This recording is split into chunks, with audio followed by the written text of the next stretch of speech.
Hello. માનનીય mayor સાહેબ નમસ્કાર. નમસ્કાર. આપના દાવામાં કંઈક કંઈક લોચો રહી ગયો. પૂર તો આવ્યું સાહેબ. હલો. કોણ બોલો? હા, પૂર તો આવ્યું પાછું આ વખતે. અટવાઈ ગયા બધા. 12 ઇંચ વરસાદ પડ્યો સાહેબ, પણ એક જ 12 ઇંચ દિવસમાં. 12 ઇંચ 10 કલાકમાં પડ્યો. આજે ક્યાં હા, એટલો પડ્યો? પૂર તો આજે 10 આવ્યું. કલાક ની, કાલે 2 કલાકમાં 7.5 ઇંચ વરસાદ પડ્યો. આપનો દાવો હતો એટલે આપણે પૂછ્યું, કમિશનર સાહેબને તો પૂછ્યું, એમણે તો કઈ જવાબ ના આપ્યો. આપનો જવાબ ના યોગ્ય પણ લાગે છે. હું શું કઉ છું, આપણે 1 ઇંચની કેપેસિટી છે શહેરની, 1 કલાકમાં પાણી હમ. ગ્રહણ કરે. હવે બરાબર જે 7.5 ઇંચ આવ્યો ને, 2 કલાકમાં આવ્યો. બરાબર, એના કારણે ભરાઈ ગયું.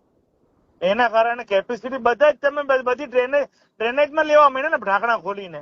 હમ હમ સ્ટ્રોમમાં હમ તો ડ્રેનેજમાં પણ લીધું પાણી, પમ્પિંગ સિસ્ટમ બી ફૂલ રાખે છે, ફ્લડ ગેટ બી ખુલ્લા છે, સમજ્યા કે નહીં તમે? તો પર્વત પાટિયા બી માવાણી સાહેબ ત્યાં બી ભરાયેલું છે આગળ, અને તમે એના અત્યારે સમજ્યા કેન્સર નહીં, પાસે. જી, બારડોલી, પલસાણા અને 100 કિલોમીટર સ્ક્રેચમેન્ટ નું પાણી સુરતમાં આવે છે. બરાબર, એવું છે.